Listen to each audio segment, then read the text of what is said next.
الحمد للہ رب العالمین والصلاة والسلام علی اشرف الانبیاء والمرسلین سیدنا و نبینا ابی القاسم محمد وآلہ الطیبین الطاہرین المعصومین ولعنۃ اللہ علی اعدائہم مجمعین من الان الى قیام یوم الدین اما بعد فقد قال اللہ تعالی فی کتابہ المبین وہو اصدق القائلین وقولہ الحق بسم اللہ الرحمن الرحیم من المؤمنین رجال صدقوا ما عاہدوا اللہ علیہ ومنہم من قضى نحبہ ومنہم من ينتظر وما بدلوا تبدیلا. صلوات بھیجے محمد.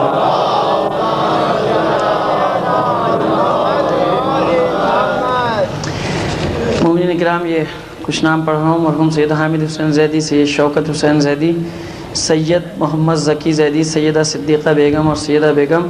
اور یہ ابھی ایک دو دن پہلے فلسطین میں جو مجاہدین شہید کیے گئے ہیں، مسجد اقصیٰ پر حملہ ہوا تھا، آپ کو شاید ذہن میں ہو، دروازہ بھی اس کا جلایا گیا تھا. اب تو ہم لوگ عادی ہو گئے ان چیزوں کے. تو یہ جو شہید ہوئے مجاہدین، ان تمام کے سارے ثواب کے لیے ایک سورہ فاتحہ پڑھ کر بخش دیجیے. صلوات بھیجے محمد اور آل محمد پر.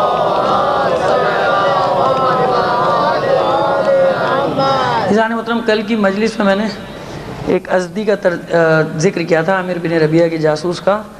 تو اس میں برادر نے بھیجا مجھے کہ اس نے جو خواب دیکھا تھا اس کو بھی بیان کر دیں. میں نے عرض کیا کہ میں جزیات میں نہیں جا رہا، میں فقط تاریخ اور واقعیت سے بات کر رہا ہوں، کیونکہ اس میں بہت سارے واقعات ہیں. ایک خواب نہیں. جناب ابراہیم بن مالک اشتر نے نہ معلوم کتنے خواب دیکھے ہیں، جناب ابراہیم بن مالک ہے، جناب مختار نے کتنے خواب دیکھے ہیں. تو ان میں پڑھوں گا تو پھر کیا ہوگا، دو خواب میں ایک مجلس پوری ہو جائے گی. اس میں مجھے آسانی ہے، لیکن میں چاہ رہا ہوں کہ تاریخ کی جو واقعیت ہے اس سے آپ لوگ گزرتے چلے جائیں اور میں اپنے منزل تک پہنچ جاؤں. میں خود عرض کر رہا ہوں ہر مجلس میں کہ میں جزیات میں نہیں پڑھ رہا. بہت سارے ایسے معجزات ہیں، واقعات ہیں، میں ان میں جانا ہی نہیں چاہ رہا. میں صرف اور صرف تاریخی جو واقعیت ہے، حقائق جو مسلمات ہیں، ان کو پیش کر رہا ہوں. اگر وہ روایتی انداز میں پڑھ جاؤں گا تو پھر آپ سمجھیے مجلس کا رخ بھی بدل جائے گا، مجھے بھی آسانی ہو جائے گی. دو تین خواب میں ایک مجلس پوری ہو جائے گی. صلوات بھیج دیجیے محمد اور آل محمد. اور یہ دو سوال جو مجھے سے کیے گئے ہیں، یہ بہرحال کتاب کے بارے میں ہے کہ جس کتاب سے آپ پڑھ رہے ہیں اس کا نام دے دیں تاکہ ہم وہ گھر پہ رکھ لیں. بہت اچھی بات ہے، گھر پہ رکھیں نہیں بلکہ گھر پہ رکھ کے اس کو پڑھیں بھی، بچوں کو بھی پڑھائیں. لیکن یہ ایک کتاب سے میں نہیں پڑھ رہا، میں کچھ کتابوں کے نام لے رہا ہوں، اس سے میں نے نچوڑ نکالا ہے. کیونکہ تاریخ ایک ایسا موضوع ہے کہ چاہے وہ اپنی لکھی ہو چاہے دوسرے کی، سب کے سب اس کی باتیں ہمارے لیے مستند معتبر، چاہے روایات ہوں، کوئی بھی کتابیں ہوں. کیونکہ کتاب قرآن نہیں ہے، صرف قرآن ایسی کتاب ہے کہ جس میں تبدیلی اور تغیر نہیں ہو سکتا. باقی سب کتابیں، تو جو ان کتابوں سے میں مدد لے رہا ہوں ان کے نام کچھ تاریخ کی کتابیں جس میں طبری ہے، ابن خلدون ہے، ابو الفدا ہے، مسعودی ہے، مروج الذہب، یہ مسعودی جس کو کہتے ہیں، یہ تاریخ کی کتابیں ہیں. اور اس کے علاوہ تین کتابیں ہندوستان میں جو دوسروں نے لکھی ہیں، تماچا و رخسار یزید، یہ کتاب ہے خواجہ حسن نظامی کی. سیدہ کلال علامہ راشد الخیری کی کتاب ہے، ڈاکٹر ذاکر حسین کی کتاب ہے تاریخ اسلام، یہ کتابیں. اور ہماری جو مقاتل کی کتب ہیں ان میں سے محیج الاحزان معتبر ہے، منہاج الدموع بہت زیادہ معتبر ہے، مقتل ابی مخنف کیوں لیکن مختصر ہے، مقتل ابی مخنف اگر کہیں سے مفصل مل جائے تو وہ اس سے مدد لے رہا ہوں. اور روضۃ الصفا، اور ایک کتاب علامہ نجم الحسن کراروی صاحب کی لکھی ہوئی ہے، مختار آل محمد. اگرچہ کہ وہ کیونکہ ہمارے خاص انداز میں لکھی گئی ہے، اس میں معجزات اور ان واقعات پہ زیادہ، تو وہ ہمارے لیے تو ہے قابل قبول، لیکن ہر آدمی کے لیے حجت نہیں ہو سکتی. اس لیے میں نے اس انداز سے بالکل الگ اختیار کیا. لیکن بہرحال وہ بہت عمدہ کتاب لکھی اپنی جگہ، ہمارے حساب سے بہت اچھی کتاب ہے مختار آل محمد علامہ نجم الحسن کراروی صاحب کی. لیکن اس میں تھوڑا سا تاریخ سے ہٹ کے روایات اور خواب اور ان چیزوں پر بھی ہے، تکیہ کیا گیا ہے، لہٰذا وہ ہر ایک کے لیے حجت نہیں ہے. تو میں اس طرف جا بھی نہیں رہا. میں نے جو موضوع لیا ہے میں اسی کو اسی انداز میں لے کے چلنا چاہ رہا ہوں تاکہ ہم اپنے منطقی انجام تک، اختتام تک اس کو کسی ذریعے سے پہنچا دیں موضوع کو. صلوات بھیج دیجیے محمد آل محمد پر. چلیں اس کا نمبر آخر میں آ جائے گا. ایک بار اور صلوات بھیج دیں محمد آل محمد.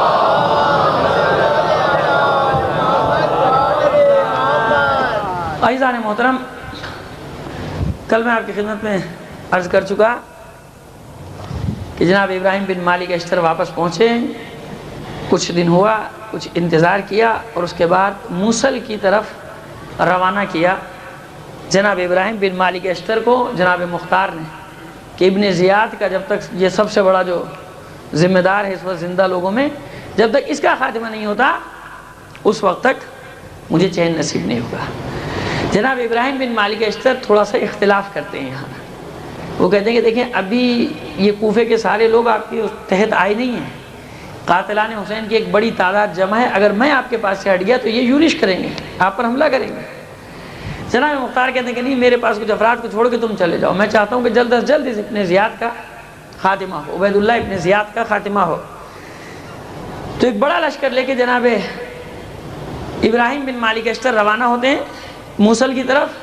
ادھر یہ روانہ ہوئے، دوسرے دن یہ قاتلان حسین اجتماع کرتے ہیں، عمر ابن سعد کے گھر جمع ہو جاتے ہیں سب۔ عمرو ابن حجاج، شبس ابن ربعی، محمد ابن اشعث، خولی ابن یزید، سنان ابن انس، بشیر بن بشر، وہب ابن کلینی، یہ تمام کے تمام وہاں جمع ہوتے ہیں، اجتماع کرتے ہیں۔ اس میں شمر بن ذیلجوشن، حکیم ابن طفیل، یہ نامور قاتلان حسین جو بڑے بڑے رؤسا تھے، سردار تھے، یہ اجتماع کرتے ہیں، میٹنگ کرتے ہیں جمع ہو کے عمر سعد کے گھر میں کہ دیکھو ابھی موقع اچھا ہے، ابراہیم نکل گئے یہاں سے لشکر لے کر، ابھی 1000 سے زیادہ آدمی مختار کے پاس نہیں ہے، اور یہ یاد رکھو کہ یہ موصل کے بعد یعنی ابن زیاد کے بعد یہ ہم پر ہی ایک ایک کر کے ختم کرے گا، اس سے امید نہیں رکھو تم کسی خیر کی، امید نہ رکھنا، یہ ہم کو ہی سب سے پہلے ختم کرے گا، لہٰذا موقع غنیمت ہے، ابراہیم کے واپس پلٹنے سے پہلے مختار کا خاتمہ کر دو، ابھی آسان ہے مختار کو قتل کرنا۔ یہ ان کی میٹنگ ہوتی ہے جس میں محمد ابن اشعث مشورہ دیتا ہے کہ پہلے ذرا حالات کا اندازہ لگا لو، ایسے نہیں، پہلے پیغام بھیجو۔ ادھر جناب مختار یہ کرتے ہیں کہ ان سب کو اعتماد میں وہ رکھنے کے لیے، قابو رکھنے کے لیے ابراہیم کے مشورے سے انہی نے یہ کیا کہ سب کے کچھ غلام نوکر اپنے پاس رکھ لیے، 10 15 15 20 20 کے بعد میں یورش نہ کرے۔ اب یہ محمد ابن اشعث عبد الرحمن سعدی کو بھیجتا ہے کہ جاؤ، اسدی کو بھیجتا ہے کہ جاؤ اور ان سے دیکھو، اگر یہ کڑک جواب دیتے ہیں سخت لہجے میں تو سمجھ لینا کہ ان کی طاقت ہے، مضبوط ہے، پھر تو ہم قیام نہیں کریں گے، لیکن اگر نرمی سے بات کریں تو موقع غنیمت ہے۔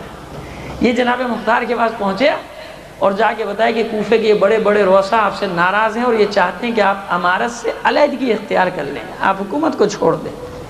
جناب مختار پیار سے سمجھاتے ہیں کہ دیکھو ابراہیم آ جائے اور میں تو تم میں عدل و انصاف قائم کر رہا ہوں، علی کے بعد، مولا کے بعد میرے، تم بتاؤ کہ کس نے میری طرح سے یہاں پہ عدل و انصاف کو قائم کیا۔ لیکن جناب وہ سمجھاتا ہے، کہتا ہے کہ آپ ہٹ جائیں تو بہتر ہے ورنہ قیام کریں گے، یہ بھی اس کو سمجھا بجھا کے بھیج دیتے ہیں۔ وہ اس جواب سے یہ سمجھتے ہیں کہ اب یہ مختار کمزور پڑ گئے، اور جناب مختار کو بھی ان کے جاسوس خبر دے دیتے ہیں کہ یہ تمام قاتلان حسین جمع ہو رہے ہیں اور آپ پر یورش کرنے والے ہیں، اس سے پہلے کہ آپ ان کو ختم کریں یا آپ کو ختم کرنے کی منصوبہ بندی بنا لیں۔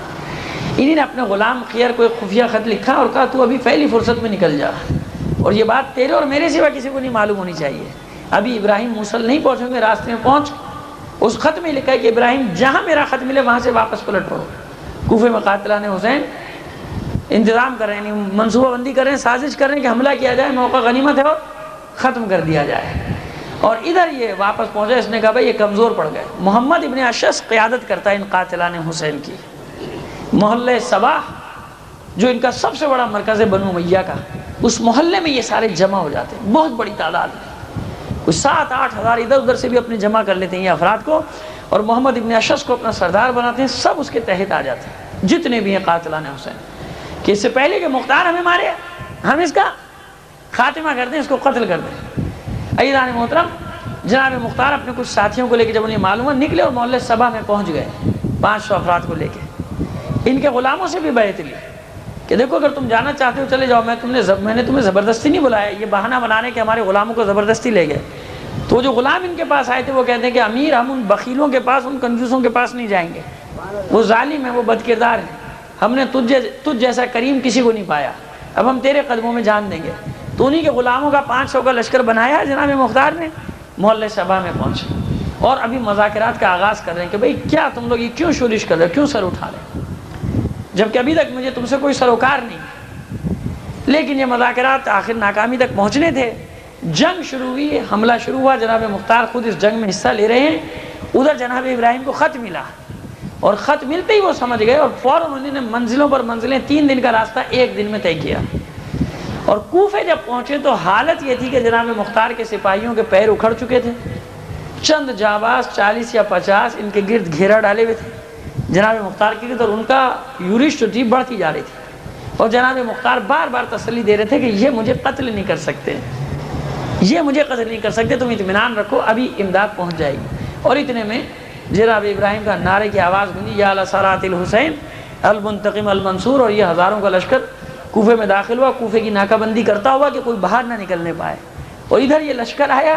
ابھی جناب ابراہیم کا حملہ، جناب ابراہیم کے حملوں کے بارے میں یہ لکھا، اس دن کی کوفے کی جنگ کے بارے میں مورخین نے لکھا کہ صفین کے بعد ایسا قتل عام کسی جنگ میں نہیں دیکھا گیا تھا اس کوفے سے پہلے، جیسا اس دن جناب ابراہیم بن مالک اشتر نے کیا ہے۔ بڑھ بڑھ کر نعرے لگاتے تھے اور قتل عام کرتے تھے، ان کا کہ یہ گھروں میں گھس گئے، یہاں تک کہ بلوں میں گھس گئے، اور جناب ابراہیم کہتے ہیں کہ میں ان کو بلوں میں سے نکالوں گا۔ جب یہ جنگ کا خاتمہ ہوا، عورتیں بچے سب چھتوں پہ چڑھ گئے، امان امان۔ پھر جناب مختار دارالامارہ میں آئے، اور آنے کے بعد کہا کہ اب انہوں نے خود اپنے عہد کو توڑ دیا، اور اب قدرت نے مجھے موقع فراہم کر دیا کہ میں ان کو ایک ایک کو چن چن کر ان کے انجام تک پہنچاؤں۔ پھر فہرست طلب کی، عبداللہ ابن کامل کوتوال مقرر کیا تھا جناب مختار نے اس کو کوفے کا، اور اس سے کہا کہ اب تم جاؤ اور پکڑ پکڑ کے ان کو لے کر آؤ، پہرا لگا دو کہ کوئی باہر بھاگنے نہ پائے۔ سب سے پہلے جن دو آدمیوں کو لایا گیا تھا عزیزان محترم، اس میں ایک نافع ابن مالک اور حارث ابن نوفل۔ دیکھیے اب یہ جو مصائب کے ٹکڑوں میں لوگ پڑھ جاتے ہیں نا، میں فضائل میں ساری چیزیں پڑھوں گا، مصائب آخر کے لیے رکھ رہا ہوں، لیکن یہ بھی جو میں پڑھتا جا رہا ہوں قاتلان حسین کا انجام، اس میں یہ سارے مصائب جو آپ مجالس سنتے ہیں وہ سب آئیں گے، کیونکہ ایک ایک قاتل نے بتایا ہے تاریخ میں کہ میں نے کیا کیا۔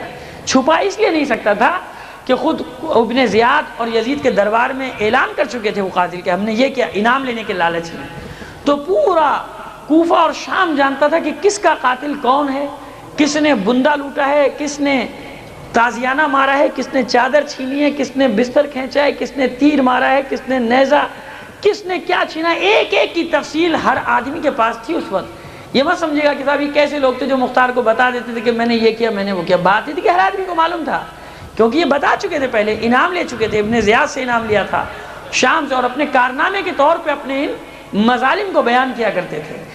نافع بن مالک وہ ملعون تھا کہ جس نے فرات پر پہرا لگایا تھا۔ یہ فرات کا محافظ، میری طرف متوجہ رکھیں، یہ کھانسی کھوسی سب چلتی رہی ہے، آپ میری طرف توجہ رکھیں، صلوات بھیجیں محمد علیہ محمد۔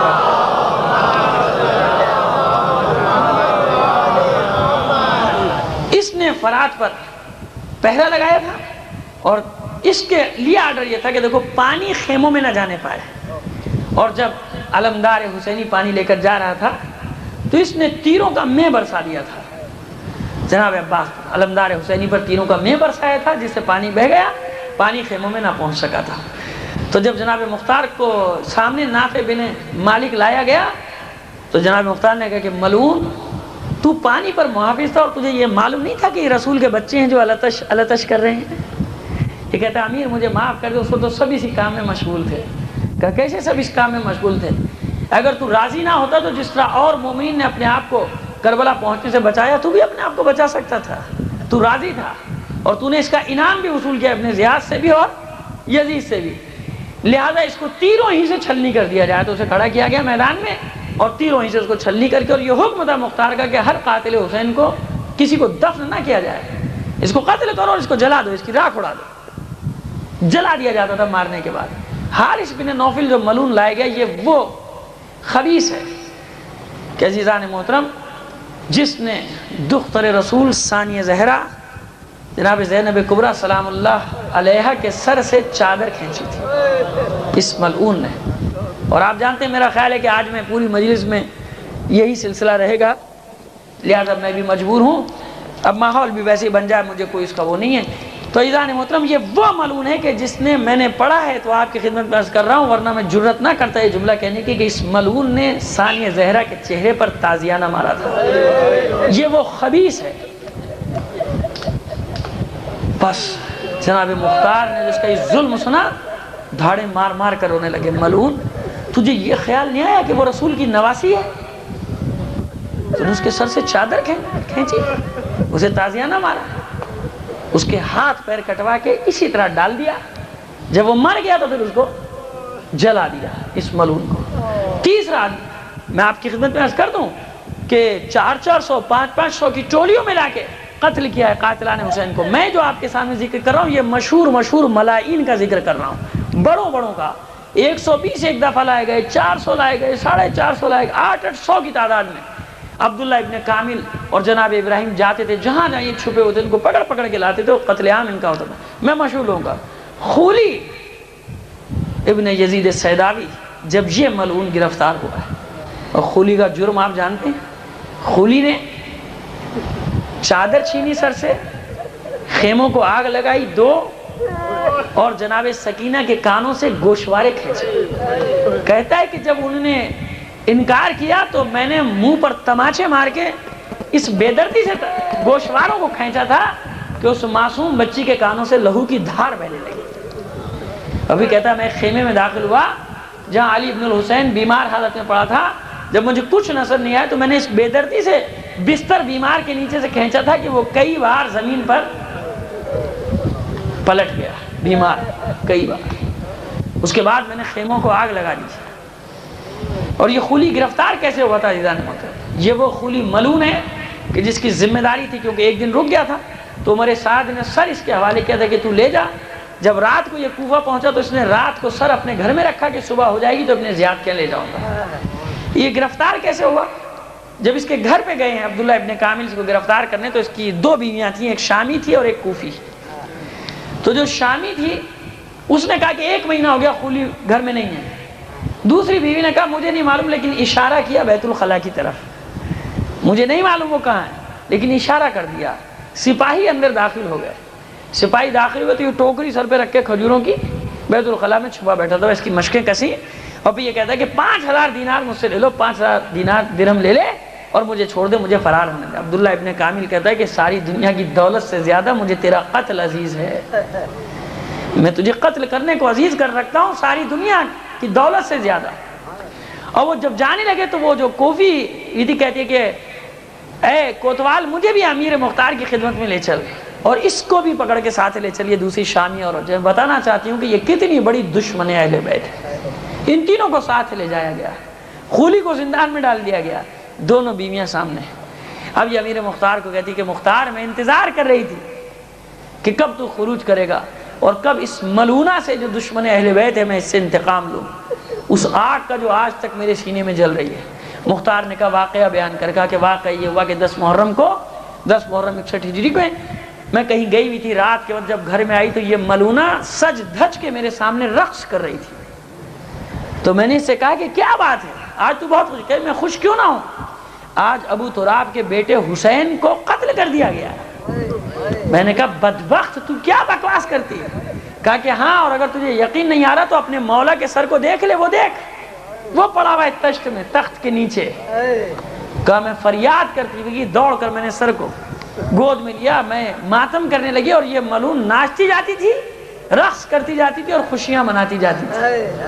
میں نے اس وقت اس کے لیے دعا کی تھی، تباہی کی، اور اس وقت سے میرے سینے میں یہ آگ جل رہی تھی. اور یہ بار بار توہین کرتی تھی، بے ادبی کرتی تھی اس سر کی اور مادر حسین کی اور اس کے بابا ابو تراب کی. بس جب یہ واقعہ ہوا وہ سر جھکائے کھڑی ہے. مختار نے اسے تصدیق کی یہ سچ کہتی ہے؟ تو کہتی کہ ہاں یہ سچ کہتی ہے، میں آج بھی یزید کو اپنا امیر مانتی ہوں. کہا کہ اس کو بھی قتل کرو. قتل کیا، اس کو انجام تک پہنچایا، اس کو آزاد کر کے انیق یا اتیق نام تھا اس بیوی کا جو مومنہ تھی، اس کو رخصت کر دیا. خولی کو لایا گیا. خولی کو جب پکڑ کر لایا گیا تو پھر جناب مختار اس سے خود پوچھتے ہیں کہ تو بتا تو نے کربلا میں کیا کیا. تو اب عزاداران حسین یہ خولی نے پھر اپنے جرائم بتانے شروع کیے. جب اس نے جرم بتایا کہ میں نے یہ کیا تھا، میں نے یہ کیا تھا، اور میں مجبور تھا کیونکہ امیر کا حکم تھا. امیر کا حکم. کہا تجھے اس امیر فاسق کے حکم کا خیال تھا، اور جو امام تھا وقت کا اس کے حکم کا تجھے خیال نہیں تھا، تجھے فرزند رسول کا خیال نہیں تھا. اس خولی کو بھی بدترین انجام سے دوچار کیا. اس کے بعد عبداللہ ابن عبد الرحمن ابن عقیل، جناب عقیل کے پوتے کا قاتل زید ابن مقاد، اس کو پکڑ کر لایا گیا. اس زید ابن مقاد نے جو تیر مارا تھا جناب عبداللہ کے، 20 یا 21 سال کا جوان تھا، اس نے آخری وقت میں ہاتھ اپنے سر پر رکھا تھا اور وہ تیر ہاتھ کے ساتھ پیشانی سے میں گڑ گیا تھا اور آخر تک وہ نکل نہیں سکا تھا. پس جناب مختار نے کہا اس کے ساتھ بھی یہی سلوک کرو. اس کو بھی تیر اسی طرح اس کا ہاتھ پیشانی پہ رکھ کے مارا گیا اور سب کی لاشوں کو جلا دیا گیا. اب جناب مختار کچھ دن گزر گئے، بلایا ابراہیم کو اور عبداللہ ابن کوتوال کو، کہا کہ ابھی تک میری تسلی نہیں ہو رہی ہے، بڑے بڑے دشمن جو ہیں یہ باقی ہیں، عمر سعد باقی ہے، حکیم ابن طفیل باقی ہے، شمر ابن ذوالجوشن باقی ہے، یملائن باقی ہیں، ابھی حسین ابن نمیر یہ تمام زندہ ہیں، شبس ابن ربیع، محمد ابن اشعث، قاضی شرح، یہ سب باقی، تم لوگ کیا کر رہے ہو؟ تو عبداللہ ابن کوتوال کھڑے ہو جاتے ہیں. وہ کہتے ہیں دیکھیے عزیز، کیسے کیسے مراحل آتے ہیں زندگی میں. وہ کہتے ہیں کہ ہم کیا کریں، یقیناً یہ باقی ہیں، لیکن ان کے پیچھے اتنی بڑی بڑی سفارشیں ہیں کہ ہم جا نہیں سکتے، ان کے گھروں پہ پکڑ نہیں سکتے. کہا کہ مثلاً کہا کہ حکیم ابن طفیل عدی ابن حاتم کے بہنوئی ہیں، عدی ابن حاتم صحابی رسول بھی اور محب اہل بیت بھی ہے، مختار بھی احترام کرتے ہیں، کہ بہنوئی ہے اور وہ اس کی امان میں ہم کیا کریں، کس طرح سے پکڑیں؟ تو جناب مختار اعلان کرتے ہیں کہ یاد رکھو قاتلان حسین کے معاملے میں مجھے کسی کی سفارش قبول نہیں ہے، منظور نہیں، کوئی سفارش کا خیال نہیں کرو، کوئی قاتل حسین ملتا ہے اس کو پکڑ کر لاؤ میرے پاس. گئے جناب عبداللہ ابن کوتوال، چھاپا مارا گھر پہ، عورتوں نے چیخم دھاڑ کی، حکیم ابن طفیل کو ابھی گرفتار کر کے لا رہے ہیں، پہنچایا نہیں ہے جناب مختار تک، ابھی گرفتار کر کے لا رہے کہ گھر کی عورتیں چیختی دھاڑتی روتی پیٹتی پہنچ گئی عدی ابن حاتم کے پاس کہ بچاؤ اس کو.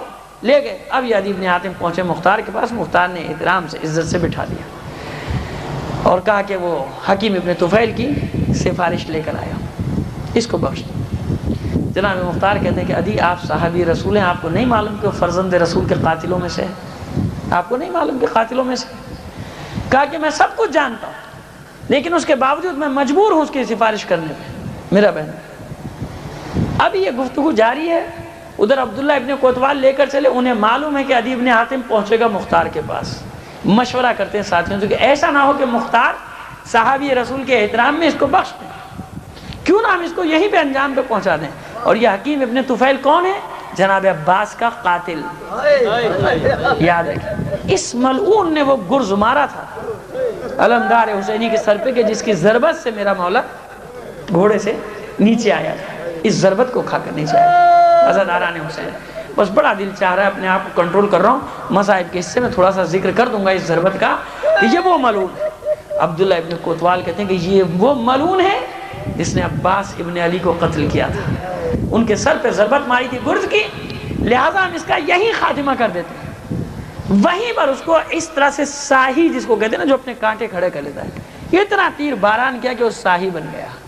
اور جب پہنچے دربار میں تو اس کا سر لے کے پہنچے، اسے نہیں لے کے پہنچے. ابھی مختار اور عدی میں گفتگو جاری کہ عبداللہ ابن کوتوال نے لا کے سر قدموں میں پھینک دیا. اب مسکرائے مختار، کہا یہ کیا ہوا؟ کہا کہ ہم بازار سے گزرے تھے، عوام نے حملہ کر دیا، مار دیا اس کو. ایک دفعہ ہوتی ہے نا 107 ہنگامہ آ رہا ہے، اس میں کوئی بھی ہو جائے کسی پر کوئی الزام نہیں آتا. تو وہاں دفعہ 107 لگ گئی کوفے کے بازار میں، سارے لوگوں نے اس کو دیکھا، اس پہ ٹوٹ پڑے، مار دیا، ہم کیا کرتے. اب عدی جو تھے وہ برا بھلا کہتے، وہاں سے اٹھ کے چلے گئے کہ تم نے سازش کی اس کو. جناب مختار نے عبداللہ کوتوال کو گلے سے لگایا، کہا کہ تو نے میں یہی سوچ رہا تھا کہ میں اس سے کیسے جان چھوڑاؤں، صحابی رسول بھی ہے، احترام بھی کرتا ہوں اس کا، کس طرح سے. کہا کہ تو نے وہی کام انجام دیا کہ جو مختار چاہتا تھا، میں تجھ سے بہت خوش ہوں. صلوات بھیجیے محمد علی محمد. حکیم ابن طفیل کے بعد اب جس ملعون کے لیے جناب مختار نے سپاہی بھیجے وہ ہے عمر ابن سعد. اور عمر ابن سعد کے بارے میں دو روایتیں. عمر ابن سعد رشتہ دار ہے جناب مختار کا، اور ایک روایت میں کہ دو بہنیں تھیں، ایک تو عبداللہ ابن عمر کے پاس تھی صفیہ، ایک عاتقہ نام کی بہن کا بھی ایک تاریخ میں ذکر ملتا ہے، وہ عمر سعد کے پاس تھی، یعنی بہنوئی بھی. عمر سعد کو اس شرط پہ امان دی تھی جناب مختار نے کہ تو کوفے سے باہر نہیں جائے گا. اور جناب مختار ایک بہانے کی تلاش میں تھے، کوئی بہانہ ملے اور میں اس کو پکڑوں. اس نے جب سب کا انجام دیکھنا شروع کیا عمر سعد نے کہ اب تو میری خیر نہیں ہے، یہ مجھے نہیں چھوڑیں کسی بھی طرح سے. یہ بھاگ گیا کوفے سے باہر. باہر جو بھاگا تو اس کو، اور جو ایک گاؤں میں جب گیا تو وہاں لوگوں نے سمجھایا کہ تو کیا غضب کر رہا ہے، تجھے امان دی ہے، اگر مختار کو پتہ چل گیا تو اس کے ہاتھ سے نکل نہیں سکتا، یہ اس کی حکومت کی سرحدیں بڑی طویل ہیں، یہ تجھے پکڑ لے گا. سمجھایا بجھایا، آخر یہ واپس آ گیا. اس واقعے کی خبر مل گئی عمر سعد کو، جناب مختار کہ اب اس نے کہنے لگا الحمدللہ اس نے خود ہی عہد کو توڑ دیا. یہ گھر پہنچا، اپنی بیوی سے پیر میں پڑ گیا عمر سعد کہ مجھے بچا لے۔ وہ کہتی کہ جب سے مختار دولت پر آیا ہے، حکومت پر آیا ہے، میں اس کے پاس نہیں گئی، وہ تو پہلے ہی مجھ سے ناراض ہے، اور پھر میں تیری سفارش لے کر جاؤں؟ تو قاتلان حسین کا سردار، میں نہیں جا سکتی۔ بڑی منت سماجت کرتا ہے، بھیج دیتا ہے بیوی کو، بیوی مختار کے پاس، مختار ناراض ہے، اور پہلا جملہ ہے کہ مجھ سے عمر سعد کی سفارش نہ کرنا، اور تو میری بہن ہو کے، ابو عبیدہ کی بیٹی ہو کے، عمر سعد تیرے گھر میں تھا اور تجھ سے اتنا نہیں ہوا کہ تو اس کا سر قلم کر دیتی۔ تو اب یہ بہن جواب دیتی ہے عاتکہ کہ مختار میں نے کئی بار چاہا، لیکن تیری وجہ سے، کیونکہ تو قید میں تھا ابن زیاد کی، میں اس کو قتل نہیں کرتی تھی کہ میں اپنے بھائی سے محروم نہ آ جاؤں۔ خیر، وہ کہتی کہ بس اب اس کا حل یہ ہے کہ اب میں اس کے پاس نہیں جاؤں گی، اب میں تیرے پاس رہوں گی، اب اس کے ساتھ تجھے جو کرنا ہے کر۔ بھیجا عبداللہ ابن کوتوال کو، سب کو بھیجا، عمر سعد کو کھینچ کر لائے، پکڑ کر لائے۔ جب عمر سعد دربار میں آیا تو جناب مختار کہتے ہیں عمر سعد اب یہ بتا، وہ تو اشعار سنا جو تو پڑھا کرتا تھا قتل حسین، جب تو کربلا جا رہا تھا جو تو اشعار پڑھا کرتا تھا، وہ اشعار مجھے سنا۔ یہ سر جھکائے کھڑا ہے عمر ابن سعد، کہا کہ دیکھ تجھے اپنے انجام تک پہنچنا ہے، اپنی اذیت کو کم کرنا چاہتا ہے تو مجھے وہ اشعار سنا۔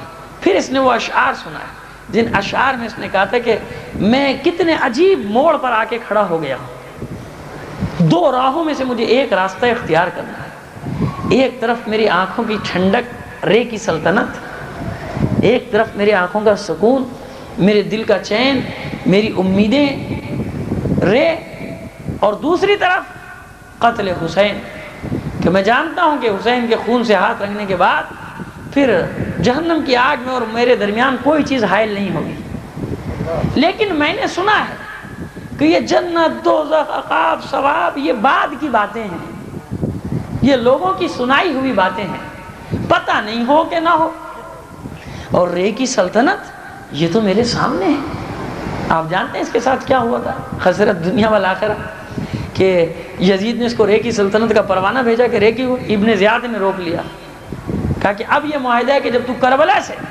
اپنی ذمہ داری پوری کر کے آئے گا تو پھر تجھے رے کی سلطنت ملے گی، اور وہ لکھوا بھی لیا اس سے معاہدہ۔ اور جب یہ کربلا سے واپس آیا تو ابن زیاد نے اس کے سامنے وہ رے کی سلطنت کا کاغذ پھاڑ کر پھینک دیا۔ یہ ہوتا ہے جب آپ سامراجیوں کے سامنے جھکتے چلے جائیں نا کہ یہ ملے گا، یہ ملے گا، یہ ملے گا، یہ ملے گا، تو آخر میں جو تن کے کپڑے ہوتے ہیں وہ بھی اتار کے لے جاتے ہیں سامراجی۔ یہ دکھیل ہے، چل رہا ہے۔ اگر آپ اس مسئلے کو سمجھتے ہو تو آپ دیکھیں نا، یہ ہو رہا ہے نا۔ سن 54 میں پہلی بار سامراج کے ہاتھ میں ہاتھ دیا تھا، اس نے وہ پورا ہاتھ پکڑ کے ہمارا جدا کرنے کے چکر میں کہ ختم کر دو، تو وہ لالچ میں، ایک لالچ کہ ذرا سا قرضہ ملے گا تو ہم یہ بنا لیں گے، وہ قرضہ ملے گا تو وہ بنا لیں گے، تو وہ ملنا ملایا تو کچھ نہیں، جو تھا وہ بھی چلا گیا ہاتھ سے ہمارے۔ اور اب ہم دیکھیں کس طرح سے، کس عالم میں حیران و سرگردان پڑے ہوئے کہ کیا کریں، بنائیں بم نہیں بنائیں، کدھر پھینکے، اس نے کہا ایٹم بم نہیں بنانا، خبردار تم نہیں بنانا، اب اس نے بنا لیا، اب تم نہیں بنانا۔ اب یہ سب محتاج کس چکر میں ہے، کچھ نہیں معلوم۔ یہ وہی ہے خسرت دنیا والآخرہ، خدا کو چھوڑا، اپنے دین کو چھوڑا، ایمان کو چھوڑا تو سب کچھ تم سے چھین لیا جائے گا۔ تو ہمارے ساتھ اچھا یہ کر لو تو یہ ملے گا، اچھا یہ کر لو تو یہ ملے گا، دلدل میں پھنستا چلا گیا، آخر میں اسے کچھ بھی نہیں ملا۔ کہتا ہے کہ یہ تو سلطنت میری آنکھوں کی ٹھنڈک ہے، لہٰذا وہ بات کی بات ہے، اور پھر میں سچے دل کے ساتھ توبہ کر لوں گا۔ کہتا ہے کہ میں صدق دل کے ساتھ توبہ کر لوں گا، جب توبہ کر لوں گا تو خدا مجھے معاف کر دے گا۔ یہ اس کے اشعار جو اس نے سنا ہے۔ کہا کہ ملعون قتل ہو، یہ بتا کہ تجھے رے کی سلطنت ملی کہ نہیں ملی؟ کہا کہ نہیں۔ بس حسین نے جو مجھ سے کہا تھا کہ تو جس لالچ میں مجھ پر یورش کر رہا ہے وہ تیری آرزو کبھی پوری نہیں ہو پائے گی۔ کہا کہ اور بتا میرے مولا نے آخر وقت میں کیا کہا تھا؟ عمر سعد کہتا ہے کہ جب فرزند زہرا ذوالجناح سے نیچے گرا تھا، گھوڑے سے نیچے گرا تھا، میں قریب تھا اور میری طرف نگاہیں کی تھی فرزند زہرا، اور میری طرف نگاہیں کر کے کہا تھا کہ عمر سعد ان قریب تجھ پر ایک ثقفی جوان مسلط ہو جائے گا، ثقفی غلام مسلط ہو جائے گا اور تجھے تیرے کیے کے انجام تک پہنچائے گا۔ شکر ادا کرتا ہے مختار، کہتا ہے پروردگار تیرا شکر ہے، دیکھ عمر سعد میں اپنے مولا کی دعا والا ہوں۔ اب بھی کسی کو شک ہے کہ میں حق پر نہیں ہوں، میں وہ ہوں جسے میرے مولا نے آخری وقت میں یاد کیا، اور پھر اس کے ساتھ جو سلوک کیا، پہلے اس کے دانت اکھڑوائے، ایک ایک جوڑ اس کا الگ کروایا عمر سعد کا بدترین انجام سے۔ اس کے 2 بیٹے تھے، ایک حفص ابن عمر سعد، عمر ابن سعد، اور ایک محمد ابن عمر ابن سعد، دونوں کو بلوایا۔ بڑا بیٹا حفص آتے ہی باپ کا جو سر دیکھا، لاشا دیکھا، پچھاڑے کھا رہا ہے، گر گیا اس کے، کہا کہ اس کو بھی اسی کے ساتھ پہنچا دو، کیونکہ وہ بھی کربلا میں موجود تھا، گئے اس کو بھی۔ چھوٹا بیٹا کھڑا رہا محمد، وہ کہتا ہے کہ امیر جب کربلا یہ دونوں جا رہے تھے میں ان کے ساتھ نہیں گیا تھا، اور میں نے اپنے باپ کو کہا تھا کہ دیکھ فرزند زہرا کے خون سے ہاتھ نہ رنگ، اور امیر آج میں بہت خوش ہوں کہ یہ دونوں اپنے انجام کو پہنچ گئے، میں اس فعل پر راضی ہوں۔ چھوٹے بیٹے نے جب یہ بات کہی اس کو چھوڑ دیا کہ تم جاؤ، یہ انجام ہوا عمر سعد کا۔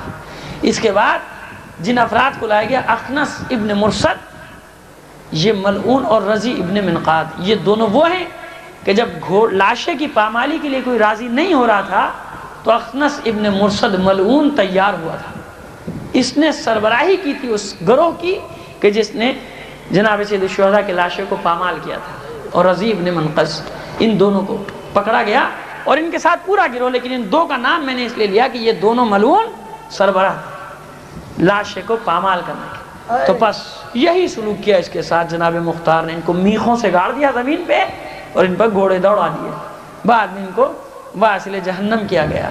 اس کے بعد عزیزان محترم وہ قاتل پکڑا گیا، وہ ملعون پکڑا گیا، زید کے جس نے جناب علی اکبر کے چہرے پر تلوار ماری تھی، جناب علی اکبر کے چہرے پر تلوار مارنے والا یہ ملعون قابو آیا جناب مختار کے، اور جناب مختار نے اس کو بھی بدترین صورتحال سے اس کے انجام تک پہنچایا۔ اور اس کے بعد جو ملعون پکڑا گیا وہ بشیر ابن بشر، یہ وہ ہے عمرو ابن حجاج۔ عمرو ابن حجاج وہ شخص ہے کہ جس نے امام پر پہلا وار کیا تھا، جب امام اپنے گھوڑے سے گزرے تو پہلا تلوار کا وار کیا تھا امام کے سر مبارک پر اس ملعون نے، عمرو بن حجاج نے۔ اور بشیر بن بشر وہ خبیث ہے کہ جس نے ایک انگوٹھی اتارنے کے لیے، اس میں سنان بن انس کا بھی نام آتا ہے لیکن اس کا بھی نام ہے کہ جب نہ اتار سکا تو جناب سید الشہداء کی فرزند زہرا کی انگلی کو قطع کر دیا تھا، کاٹ دیا تھا ایک انگوٹھی کے لیے۔ بس اس کی بھی ایک ایک انگلی کو پہلے جدا کرایا اس کے بدن سے، اور اس کے ہاتھ کاٹ کر اس کے پیٹ کو چیر کے اس میں ڈال کے، اور پھر اس میں جناب مختار نے آگ لگوا دی۔ اس کے بعد جو ملعون قابو آیا وہ تھا سنان بن انس۔ سنان بن انس کے بارے میں 3 مظالم تاریخ میں لکھے گئے کہ اس نے 3 ظلم کیے تھے۔ ایک ظلم اس نے یہ کیا تھا کہ برچھی ماری تھی علی اکبر کے سینے پر، علی اکبر کو برچھی مار کر گھوڑے سے نیچے گرایا تھا۔ دوسرا ظلم اس ملعون نے یہ کیا تھا کہ امام کی زرہ کو چھین کر یعنی اتار کر یہ فرار ہوا تھا، دوسرا ظلم اس نے یہ کیا تھا۔ تیسرا ظلم یہ تھا اس کا کہ نیزے پر جو سر اٹھا کر جو قافلہ چلا ہے اس میں سنان بن انس کا نام سب سے زیادہ، کہ نیزے پر گھما گھما کے تماشا کرتا ہوا جناب سید الشہداء کے سر کو بازاروں میں لے کر پھرا کرتا تھا۔ صلوات بھیجیں محمد علیہ محمد۔ عزیزان محترم آج کیونکہ یہ سلسلہ یہی انتقام کا ہے، اس لیے میری مجبوری ہے کہ وہ فضائل اور مصائب کو الگ نہیں کر پا رہا، اور میں چاہتا بھی نہیں کہ وہی روایتی انداز رہے کیونکہ میں تاریخ پڑھ رہا ہوں تو اس میں یہ بھی آ جائیں گے، لیکن بہرحال ایک حصہ میں نے مخصوص رکھا ہوا ہے آپ کے لیے مصائب کا، لیکن روزانہ سے الگ یوں ہٹ گیا آج کا حصہ یہ تھوڑا سا کیونکہ اس میں قاتلان حسین کا مسلسل ذکر آ رہا ہے۔ شمر بن ذی الجوشن اس ملعون کو تلاش کرنے کے لیے فرار ہو گیا عورتوں کے کپڑے پہن کے، عبداللہ ابن کوتوال کو بھیجا، اور یہ بڑا خود بھی ظاہر ہے کہ لڑاکا قسم کا آدمی تھا، پہلے غلام گیا اس کو اس نے شکست دے کے بھگا دیا، پھر عبداللہ ابن کوتوال خود گئے کلپانیہ کے مقام، ایک گاؤں ہے کوفے سے تھوڑا فاصلے پہ، بصرہ جانا چاہ رہا تھا کہ کسی طرح مصعب ابن زبیر کو پہنچا دے، ایک قاصد واسطی بھیجا، خیر وہ قاصد بھی پکڑا گیا، عبداللہ ابن کوتوال اتنے تیز تھے انتقام لینے میں کہ اس سے بھی آگے نکل گئے بہت دور، یہ پیچھے رہ گیا وہ آگے نکل گیا، ان کو پتہ نہیں کہ شمر جو ہے وہ پیچھے، وہاں اس کے جاسوس کو پکڑ لیا، اس سے معلوم ہوا کہ کلپانیہ میں یہ مبروس کتا موجود ہے، کیونکہ تاریخ میں یہی لکھا ہے جناب سید الشہداء نے اس کو اسی نام سے پکارا تھا، جب یہ ملعون چاہتا تھا کہ سر فرزند زہرا تن سے جدا کرے تو اس کو مبروس کتا کہا تھا جناب سید الشہداء نے۔ تو یہ مبروس کتا اپنے خیمے میں تھا کہ جناب عبداللہ ابن کوتوال نے اپنے سپاہیوں کے ساتھ گھیرا ڈالا، اس نے مقابلہ کیا، 3-4 کو شہید بھی کیا، آخر زخمی کر کے اس کو گرفتار کر کے رسی سے باندھ کر کوفے تک شمر بن ذی الجوشن کو کھینچتے ہوئے لائے۔ اس کا ظلم بتانے کی مجھے ضرورت نہیں کہ مصائب کے حصوں میں آپ سنتے رہتے ہیں۔ بس جناب مختار نے جب یہ سارا سلسلہ ہوا سنا تو اس کے بعد عبداللہ ابن ابراہیم بن مالک اشتر نے کہا کہ امیر اس کو میرے حوالے کر دو، اس شمر کو میرے حوالے کر دو، کیونکہ یہ خواب کی بات آ گئی نا، تو جناب ابراہیم نے بھی خواب دیکھا تھا اور یہی خواب دیکھا کہ قاتل حسین کے ساتھ میں کیا سلوک کرتا ہوں۔ اس کو لیا یا عبداللہ ابن کوتوال نے اپنے ذمے لیا اور پھر تیل زیتون کا جوش کروایا، اور وہ جوش کروانے کے بعد اس خبیث کو، اس مبروس کتے کو، اس میں سگے مبروس کو اس میں ڈال دیا اور مرنے سے پہلے اس کو واپس نکال دیا اس میں سے۔ پھر جو حشر کیا جناب ابراہیم نے کہ اپنے خنجر سے اس کی آنکھوں کو نکالا، کیونکہ یہی ملعون ہے کہ جس نے خیموں میں گھس کر سیدانیوں کی بے حرمتی کی، چادریں اتاری، تعزیانے مارے، آگ لگانے کا حکم دیا، تیر باران کا حکم دیا۔ تو اس کا تو ایک ایک ظلم آپ سنتے تھے شمر نے جو کیا کربلا میں سیدانیوں کے ساتھ، بچوں کے ساتھ، خود جناب سید الشہداء کے ساتھ، پھر اس کی آنکھیں نکالی اور اس میں نفت ڈلوایا اور بے دردی کے ساتھ اس کو انجام تک پہنچا کر اس کی لاش کو بھی آگ کے حوالے کیا۔ اب جناب مختار کہتے ہیں کہ جب تک حرملہ قابو نہیں آئے گا اس وقت تک میری تسلی نہیں ہوگی۔ اب یہ حرملہ کا واقعہ سنا کہ میں پھر آپ کو آگے لے جاؤں گا منزل کی طرف۔ یہ سن لیں کہ جتنے بھی قاتلان حسین کے نام ہیں تقریباً کوئی 11,000 کے قریب چن چن کر ابھی کوفے میں صرف مار دیے انہوں نے۔ حرملہ جب پکڑا گیا تو وہ روایت جو آپ منہال ابن عمر کی سنا کرتے ہیں، منہال ابن عمر اس وقت امیر مختار کے دربار میں جب حرملہ ابن کاہل اسدی کو پکڑ کر لایا گیا تو منہال مبارکباد دیتے ہیں، تسبیح کرتے ہیں، سبحان اللہ سبحان اللہ سبحان اللہ۔ تو کہتے ہیں جناب مختار کی تسبیح ہر وقت کرنی چاہیے، لیکن یہ خاص موقع منہال آپ نے اس وقت یہ خاص موقع کہا کہ مختار میں حیران ہو رہا ہوں کہ میرے مولا کی دعا کتنی جلدی قبول ہو گئی۔ کیا کبھی تھوڑے دن پہلے میں مدینے میں تھا تو امام سجاد کی خدمت میں تھا اور میں نے خبر دی کہ صلوات بھیجے محمد، بیٹا پانی، اے بیٹا اوپر آ جاؤ، ادھر آ جاؤ، ادھر ہی آ کے ایک آدمی بیٹھ جاؤ، جلدی سے بیٹھ جاؤ، اوپر ہی بیٹھے رہو۔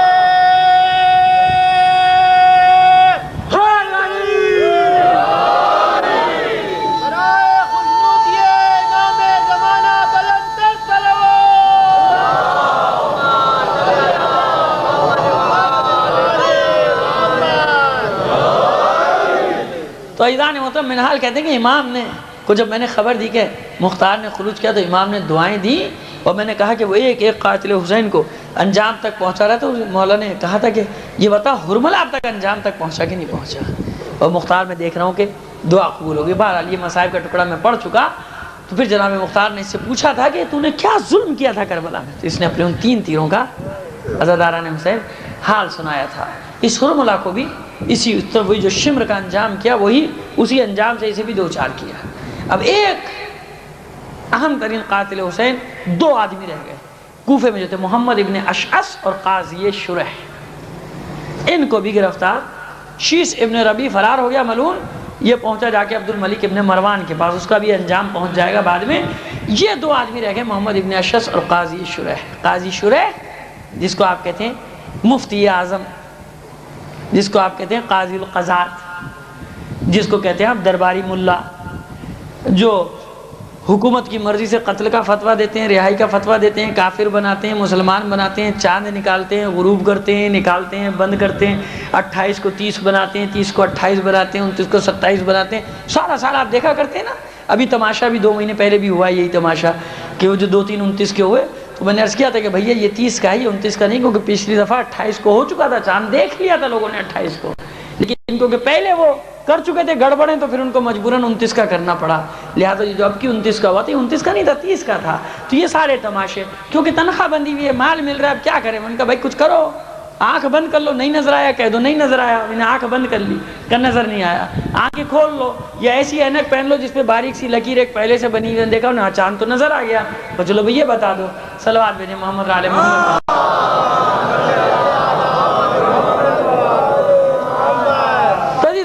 یہ اس قبیل کے لوگ ہیں، یہ قاضی شرح، یہ قاضی شرح پکڑا گیا، ان دونوں کو گرفتار کیا گیا۔ محمد ابن اشعث منافق ابن منافق، جس کا تعارف کرا چکا کہ یہ کس کا، اشعث ابن قیس کا بیٹا محمد ابن اشعث، اور اس کی بہن جعدہ بنت اشعث، جس نے دوسرے امام کو، امام مجتبیٰ علیہ السلام کو زہر سے ہلاک کیا تھا، شہید کیا. صلوات بھیجے محمد. تو عزیزان محترم، محمد ابن اشعث جب سامنے آئے کہ تو مختار نے کہا کہ تو وہی نہیں ہے کہ جو خط لکھنے والوں میں شامل تھا؟ اب یہ گردن جھکائے کھڑا ہے، کہتا ہے کہ ہزاروں لوگوں نے ساتھ دیا، میں اکیلا تو قاتل. نے کہا کہ ہزاروں، ارے لاکھوں ہوں گے تو میں ان کو بھی انجام تک پہنچاؤں گا، میں ان کو کب چھوڑ رہا ہوں. لیکن تو خط لکھنے والوں میں تھا، تو نے کیوں خیانت کی امام سے؟ سرداری کے لیے، مال اور دولت کے لیے. اور اب اگر چل اس وقت تیرے امیر نے کہا تھا اس وقت جو تو نے میرے خلاف خروج کی قیادت کی، اس کی کوئی تعویل ہے تیرے پاس؟ کیونکہ سردار تو یہ تھا نا محمد ابن اشعث. لہذا اس کو بھی بدترین انجام سے دوچار کے پھر قاضی شریح کو پکڑا. قاضی شریح سے خطاب کر کے کہتے ہیں قاضی شریح تیرے پاس اتنا مقدس منصب تھا.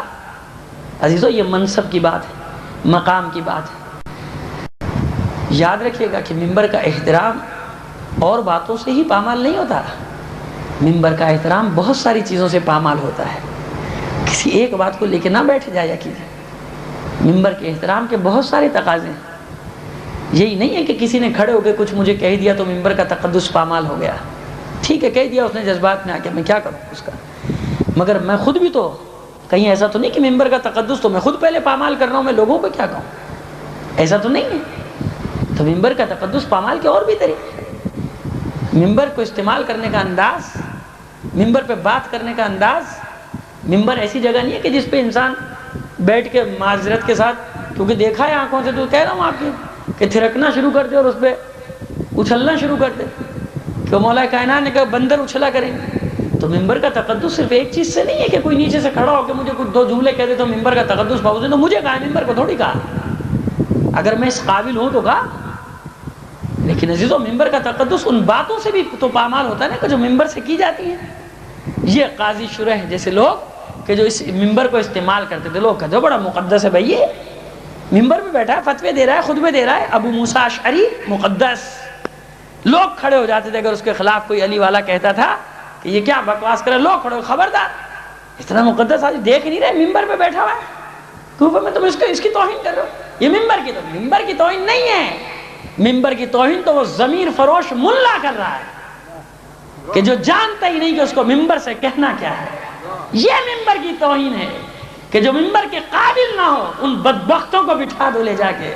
منبر کی توہین اور منبر کی پامالی یہ ہے، یہ منبر کی توہین ہے. وہ نظر نہیں آ رہا کسی کو کہ یہ دین کو بگاڑنے والے، دین میں عجیب عجیب نئی چیزیں ایجاد کرنے والے، مسخ کرنے والے، شریعت کا مذاق اڑانے والے، شریعت کو پامال کرنے والے اسی منبر رسول سے جس سے علی شریعت کا دفاع کر رہا ہے، دین کا دفاع کر رہا ہے، جان قربان کر رہا ہے، اپنی اولاد قربان کر رہا ہے، اسی مقام کو استعمال کر رہے ہیں. کس لیے؟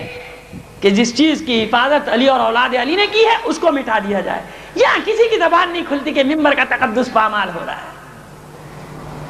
یہاں کوئی نہیں بولے گا کہ یہ کیا بکواس ہو رہی ہے، یہ مراجع الزام کی توہین کی جا رہی ہے. جن لوگوں نے اپنے خون جگر کو، تم نے دو باتیں کرنا سیکھ لی، زبان سے چلنے لگی تمہاری زبان اور تم لوگوں کو بگاڑنے لگے.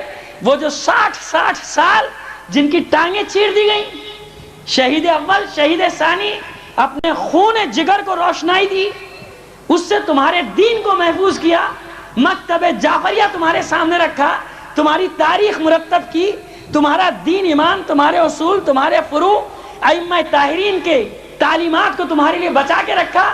وہ سب جاہل اور تم گدھے اور احمق آج مراجع کی توہین کرو.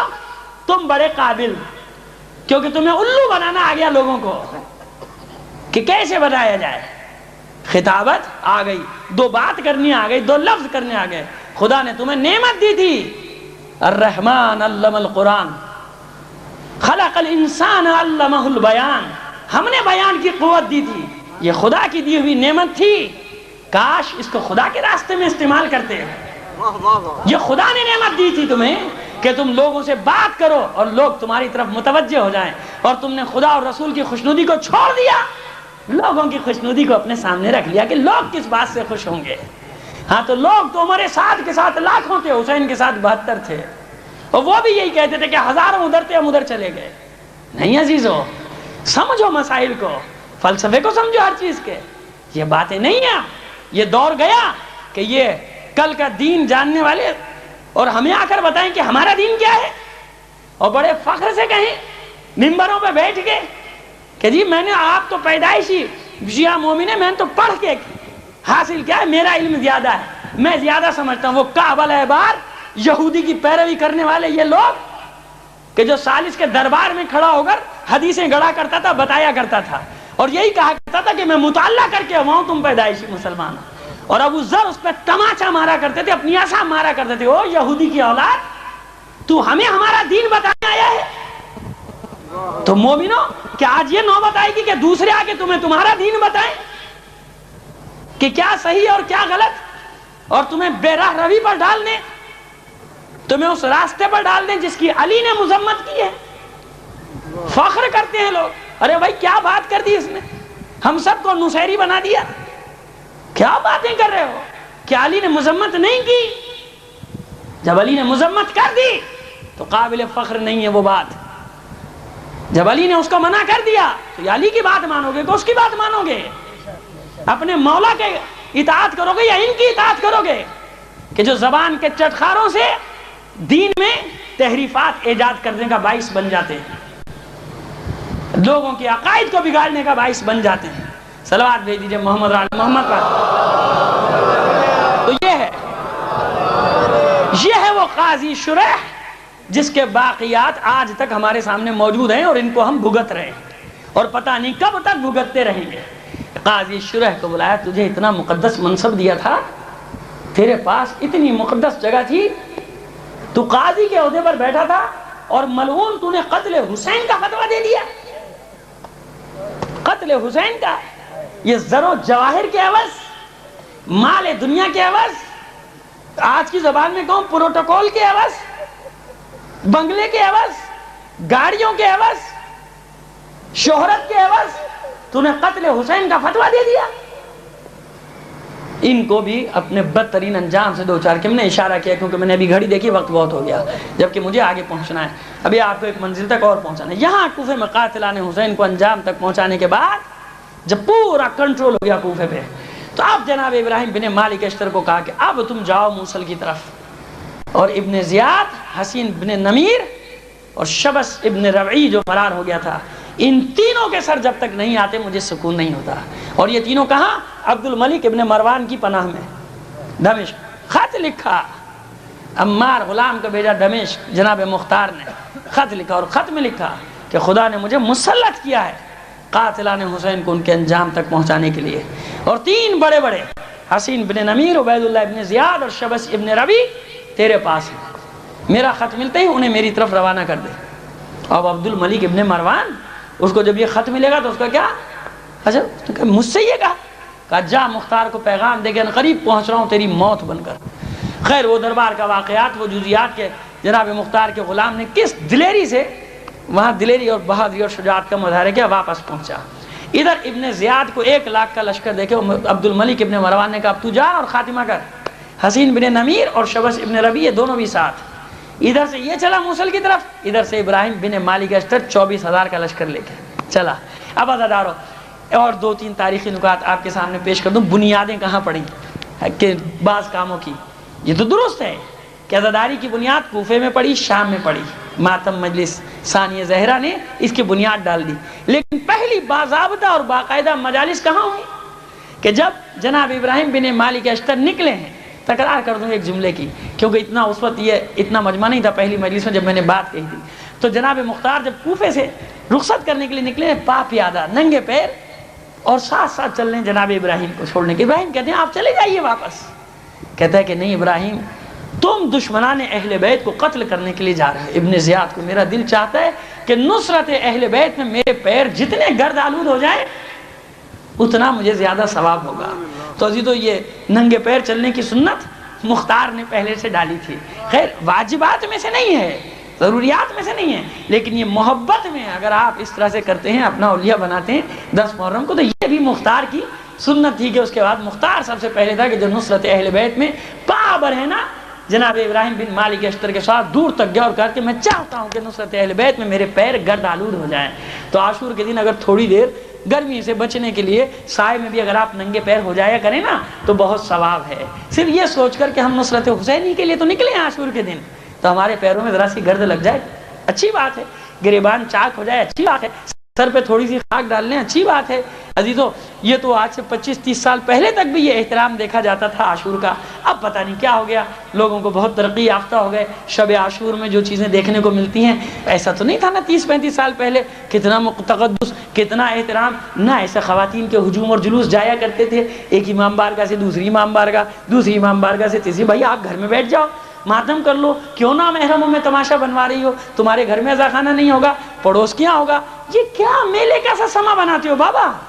مرد جا رہے ہیں اذاخانے, رونق ہے, ماتم ہو رہا ہے, ٹھیک ہے کرو, ماتم کرو جتنا کرنا ہے, رو ساری رات رو, گریے کی رات ہے, لیکن پتہ تو چلے نا کہ تم عزادار ہو.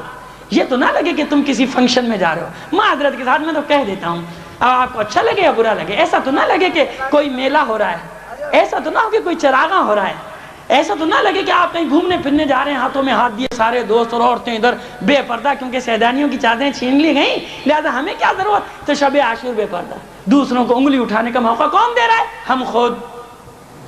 دوسرے اندھے تو نہیں ہیں, کہتے صاحب آپ لاؤڈ اسپیکر سے ایسی باتیں کر دیتے ہیں. اچھا, میں لاؤڈ اسپیکر سے نہیں کہتا, وہ اندھے ہیں, ان کی آنکھیں نہیں ہیں, ان کے کان نہیں ہیں, وہ دیکھتے نہیں ہیں, وہ اس شہر میں نہیں رہتے, وہ اس ملک میں نہیں رہتے. آخر کیا مسئلہ ہے؟ تو پھر میرے بتانے سے کیوں برا لگ رہا ہے آپ کو؟ صلوات بھیج دیجئے محمد آل محمد. تو یہ احترام تقدس اپنی جگہ 5 زندہ باد.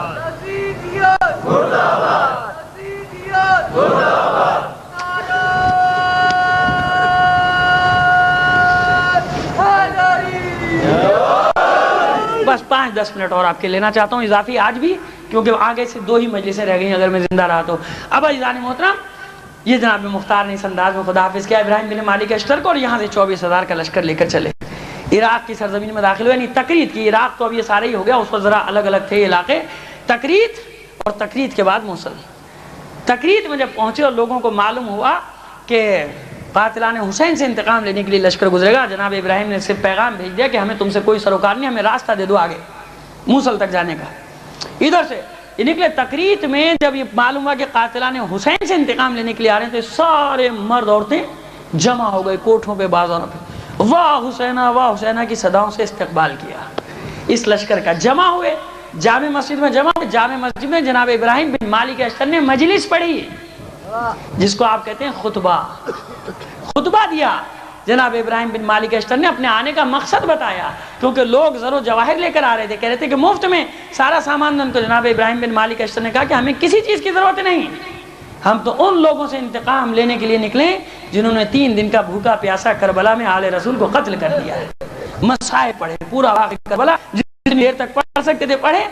اب یہ دستور ہو گیا کہ جس علاقے سے جناب ابراہیم بن مالک اشتر کا لشکر گزرتا ہے وہاں رک جاتا ہے, اور وہاں رکنے کے بعد وہ خطبہ دیتے ہیں. اور وہ خطبہ کیا ہے؟ خطبے میں پہلے حمد و ثنا, فضائل, اور اس کے بعد پھر مسائل. اس کے بعد بتاتے ہیں کہ یہ ہماری زندگی کا مقصد ہے, ہم تو اس لیے نکلے ہیں. صلوات بھیجئے محمد آل محمد پر.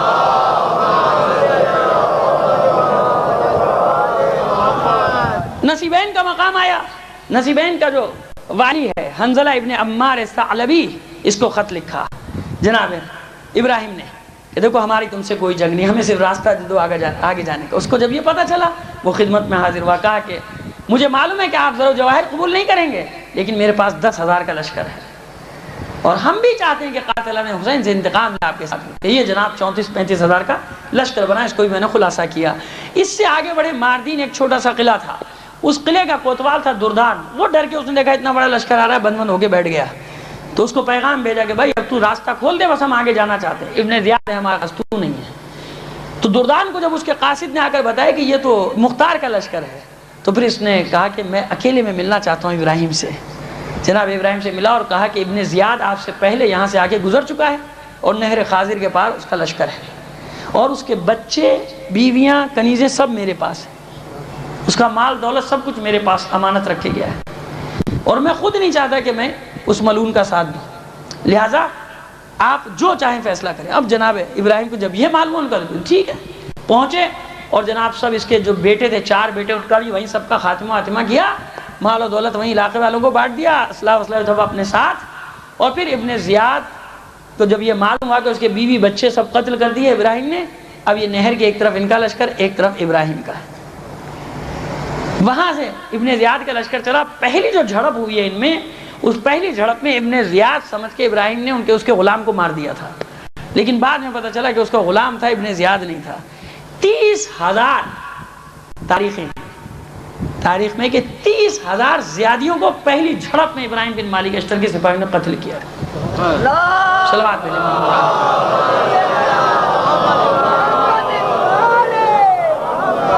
30,000 کو قتل. اور یہ پھر بھاگا نہر پار کر کے. اس نے عبد الملک کو خط بھیجا کہ ابراہیم گاجر مولی کی طرح کاٹ رہا ہے ہم کو، بھیجو. حالانکہ یہ 35,000 اور وہ 1,00,000.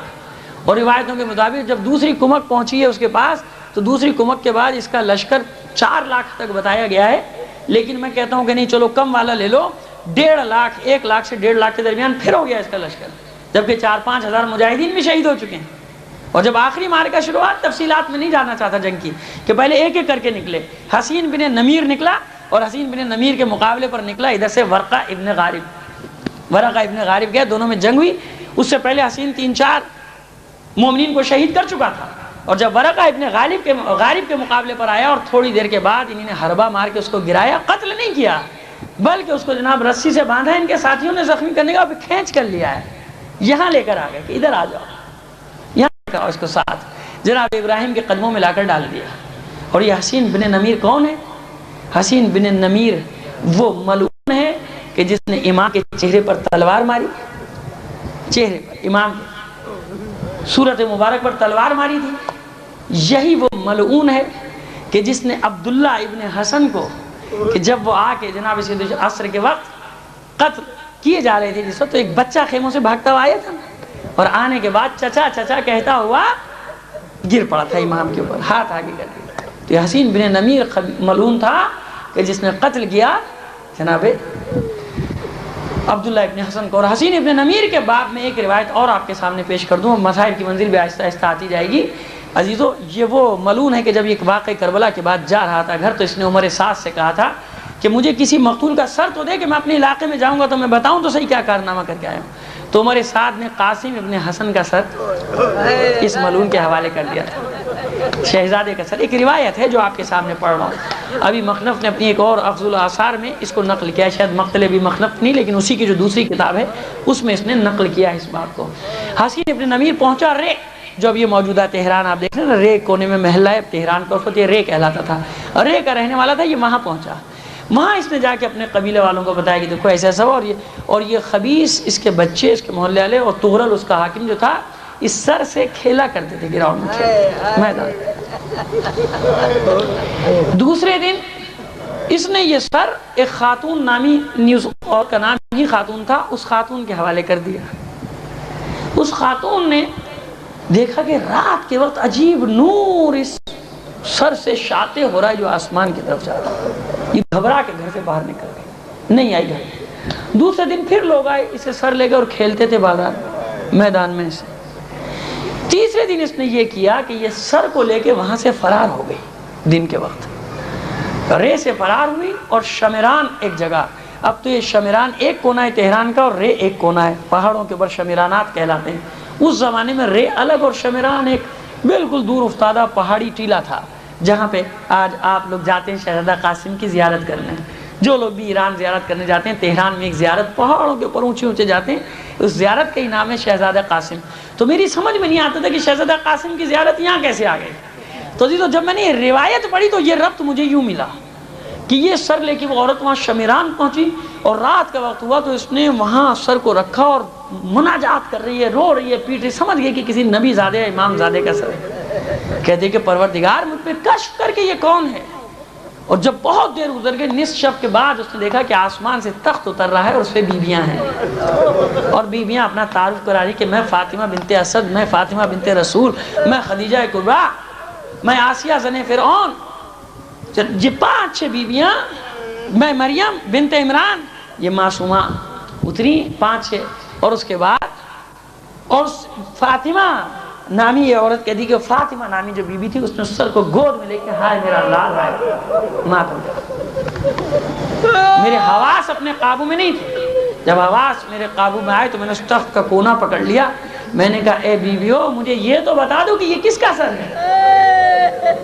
کہا کہ تو نہیں جانتی خاتون، یہ میرے لال حسن کے بیٹے کا سر ہے. قاسم، حسن کے بیٹے کا سر، قاسم کا سر. واقعی کربلا بتایا. اس بی بی کا بیٹا تھا، اس خاتون نامی عورت کا ایک بیٹا تھا. صبح کے وقت جب اس کو معلوم ہے کہ اب صبح میری تلاش شروع ہو جائے گی سر کے لیے، تو اس نے اپنے بیٹے سے کہا کہ واقعہ سنایا، اور بیٹے سے کہا کہ اگر تو راضی ہو جائے اور دیکھ تیری بہشت تیری کہیں نہیں گئی تو میں اس سر کی جگہ تیرا سر دے دیتی ہوں. یہ حوصلہ چاہیے نا، ہمت چاہیے. ارے کہ تیرا سر دے دیتی ہوں. اور بیٹا بھی راضی ہو گیا جب اس نے پورا واقعہ سنا. اس سے بڑی سعادت اور کیا ہے کہ فرزند رسول کے سر کے بدلے میرا سر چلا جائے. اپنے بیٹے کو اپنے ہاتھ سے قتل کر دیا اس نے. یہ منزل ہے کیونکہ روایت ہے، اس لیے پڑھ رہا ہوں آپ کے سامنے. اور جب وہ تلاش کرتے پہنچے تو اس نے وہ سر اس کے بدلے میں دے دیا. لیکن جب وہ گئے تو دیکھا بعد میں انہیں احساس ہو کہ یہ سر تو دوسرا ہے. پھر اس نے دعا کی پروردگار میری مدد کر کے میں سر کی حفاظت کر سکوں. تو مدد کرنے کے لیے کون پہنچا وہاں پہ؟ جناب عمار کے پوتے اسد ابن عبد الرحمن ابن عمار. یہ رودبار کی کسی مہم پر تھے. یہ وہاں پہنچے اور اس بی بی کو جب یہ معلوم ہوا کہ عمار یاسر کا پوتا محب اہل بیت ہے، وہاں قبہ بنایا، وہاں اس سر کو دفن کیا. کہ آج تک روایت کے مطابق جناب شہزادہ قاسم کے سر مبارک وہاں دفن ہے. ایک روایت کے مطابق، کیونکہ تو میں نے کہا نا ایک روایت، اور روایت کے مطابق تمام سرہائے شہداء واپس آ گئے تھے، ان کو کربلا میں دفن کر دیا گیا تھا. لیکن کیونکہ یہ میں نے خود زیارت دیکھی تھی تو میں حیران ہوتا تھا کہ یہاں یہ شہزادہ قاسم ابن حسن کی زیارت کیسے آئی. تو جب یہ روایت پڑھی تو وہ کڑی سے کڑی ملی کہ یہ اس روایت کے مطابق یعنی تاریخ میں ذکر ہے ضرور. یعنی ایسا نہیں ہے کہ یہ کسی نے یوں ہی بنا دی ہے زیارت، اس زیارت کا ذکر ہے. صلوات بھیجیے محمد علی محمد.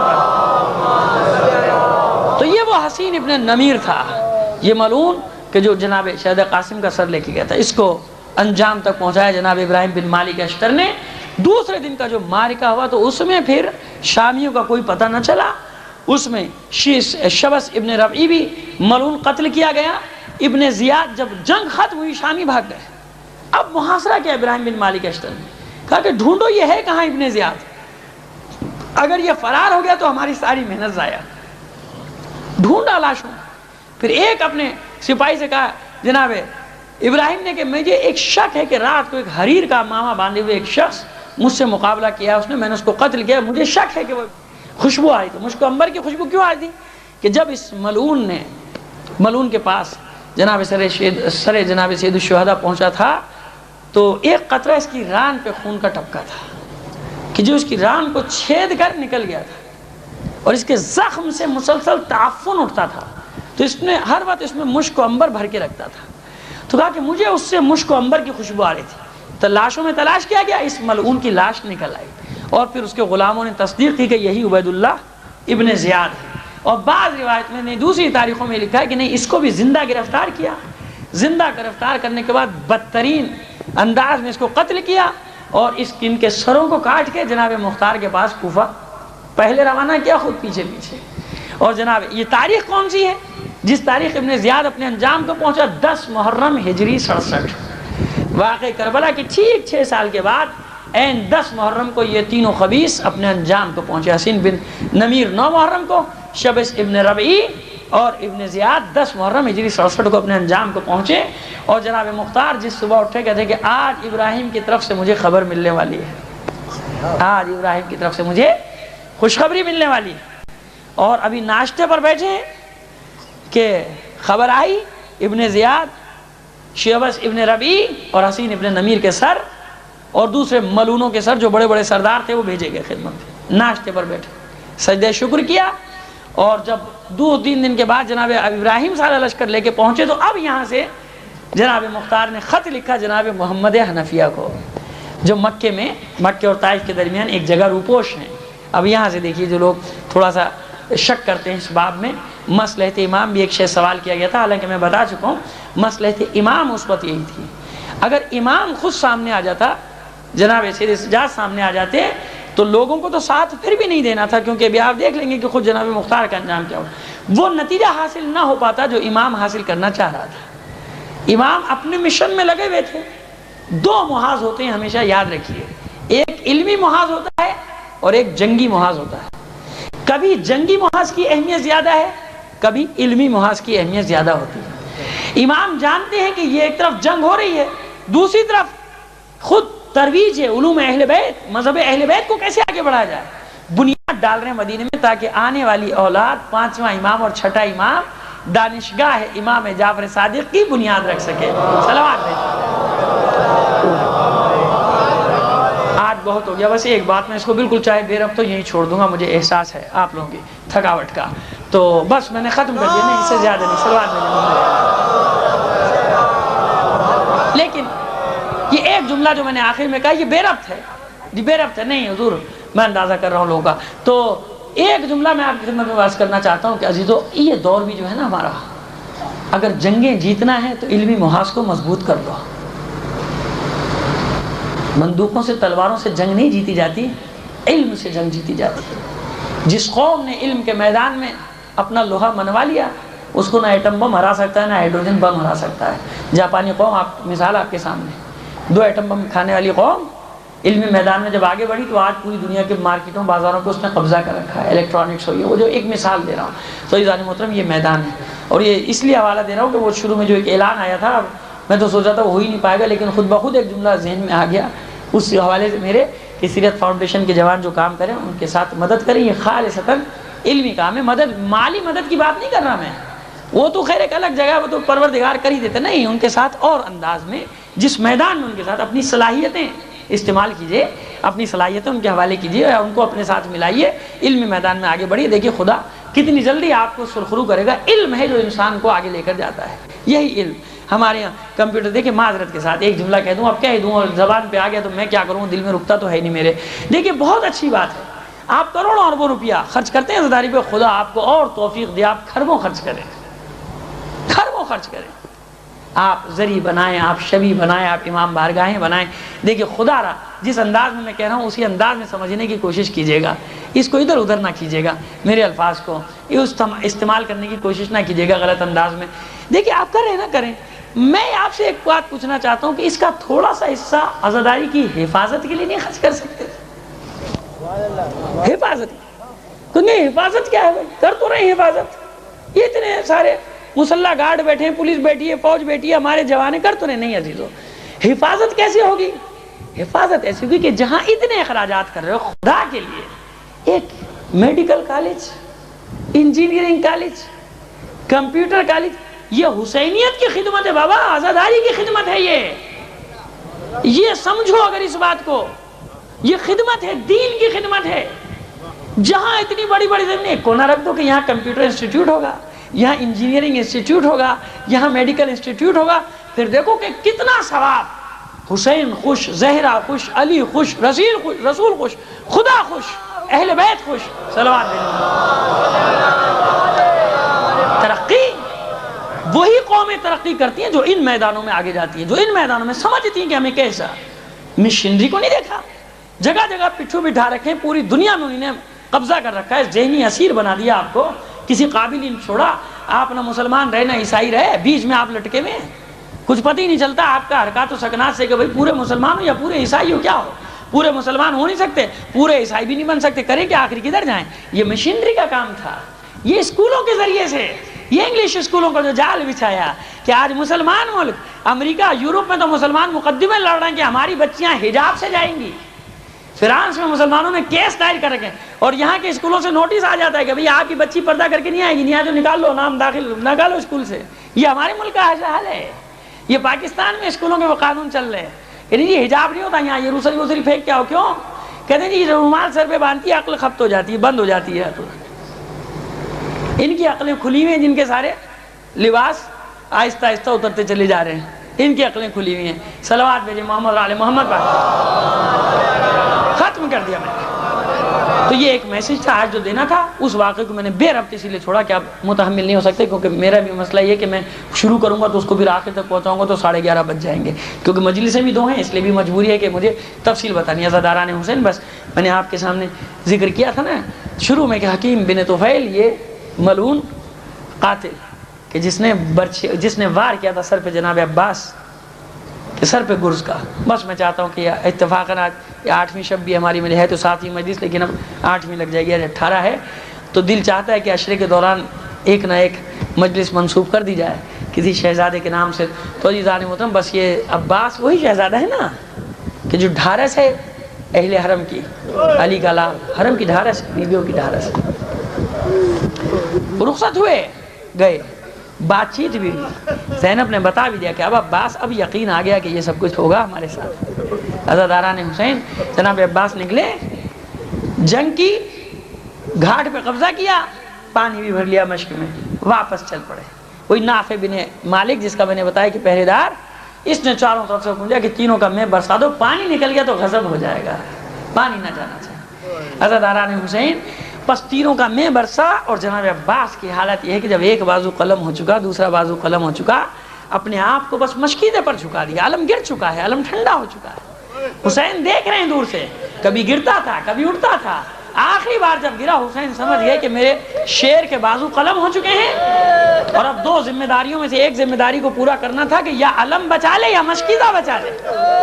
بس عزیز علم ٹھنڈا ہو گیا، سکینہ کی پیاس عباس کے ذہن پانی پہنچ جائے. عزاداران حسن گھوڑے کو ایڑ لگاتے جاتے ہیں، عباس کہتے جاتے ہیں ذرا جلدی مجھے پہنچا دے، قیام تک میرے مولا کے بچے پیاسے ہیں، ذرا جلدی کر. عزاداران حسین بس جب یہ ہرملہ ملعون کو پکڑ کر لایا گیا تھا نا، 3 تیروں کا جو اس نے حال سنایا تھا کہ پہلا تیر میں نے اس وقت چلایا کہ جب علمدار حسینی کسی صورت رکتا نہیں تھا، کہ عمر سعد نے مجھے آواز دی ہرملہ ایسا کام کر کہ عباس آگے بڑھنے سے رک جائے. دیکھ جب تک مشکیزے میں پانی سلامت ہے کوئی عباس کو روک نہیں سکتا، مشکیزے کا پانی بہا. عزاداران حسین بس ہرملہ کہتا ہے کہ میں نے تیر کمان میں جوڑا لیکن کہاں تیر ماروں، میں نے پورا طواف کر لیا عباس کی سواری کا. اس طرح سے عباس مشکیزے پر چھا گیا تھا کہ جتنے تیر آتے تھے اپنے بدن پر لیتا تھا لیکن مشکیزے پہ کوئی تیر نہیں لگنے دیتا. آخر میں نے 2-3 بار طواف کیا تو پہلو میں مجھے ایک گوشہ نظر آیا، ایک جگہ نظر آئی خالی، اور میں نے بالکل نزدیک سے جا کر جو تیر مارا تو مشکیزے کو چھیدتا ہوا عباس کی پسلیوں میں پیوست ہوا. علمدار نے ایک فریاد بلند کی، عزادارو تیر کے پسلیوں میں گڑنے کی وجہ سے نہیں، پانی کے بہ جانے کی وجہ سے. اے میرے اسب وفادار اب کہاں جا رہا ہے، اب واپس چل، اب واپس چل. اب سکینہ کو کیا منہ دکھائے گا عباس، اب تو میرے بازو بھی نہیں کہ میں دوبارہ پانی کی کوشش کر لوں. عزاداران حسین پس ہرملہ نے یہ کام دکھایا. عزادارو اب مصائب کا وہ ٹکڑا جو میں پڑھنا چاہ رہا تھا آپ کے لیے آج، جس کے لیے میں نے کہا تھا کہ ہاں یہ گرز کا وار ذہن میں رہے آپ کے. عزاداران حسین بہت مصائب پڑھتا تھا ذاکر جناب عباس کے. خواب میں اس نے دیکھا کہ مولا آئے اور آ کر کہتے ہیں تو سب کی مصیبتیں بیان کرتا ہے، میری مصیبت کیوں نہیں بیان کرتا. دست بستہ عرض کرتا ہے کہ مولا میں سب سے زیادہ مصائب تو آپ کے بیان کرتا ہوں، سب سے زیادہ مصیبت تو آپ کی پڑھتا ہوں. کہا کہ نہیں، تو میری کربلا میں جو سب سے بڑی مصیبت ہے وہ بیان نہیں کرتا، جو کربلا میں کسی پر نازل نہیں ہوئی سوائے میرے. مولا وہ مصیبت کیا ہے؟ کہا کہ سن، جب میرے بازو قلم ہو چکے تھے، مشکیزے کا پانی بہ چکا تھا، چاروں طرف سے تیر سنسناتے ہوئے آ رہے تھے، میرے جسم میں پیوست ہو رہے تھے، کہ ایک تیر ایسا آیا جو میری آنکھ میں پیوست ہو گیا، گڑ گیا میری آنکھ میں، اور اتنی اذیت تھی کہ میں سر کو جھٹکے دیتا تھا مگر وہ تیر نہیں نکلتا تھا. میں نے اپنے کٹے ہوئے بازوؤں سے چاہا کہ اس تیر کو کھینچ کر نکال لوں، لیکن نہ نکال سکا. جب کچھ بننا پڑا تو میں نے اپنے زانوؤں کی طاقت جمع کی، انہیں فضا میں بلند کیا، تیر کو زانوؤں کے درمیان لے کر نکالنا چاہتا تھا کہ ایک ملعون نے ایسا گرز میرے سر پر مارا تھا کہ پھر مجھ سے گھوڑے پر نہ سنبھلا گیا. سن ذاکر حسین، ارے جب بھی کوئی گھوڑے سے گرتا تھا ہاتھوں کا سہارا لیتا تھا زمین پر. میں جب اپنے گھوڑے سے گرا اس طرح سے سر کے بل آیا، میرے ہاتھ بھی نہ تھے، سارے تیر میرے سر اور جسم میں بے وست ہو گئے.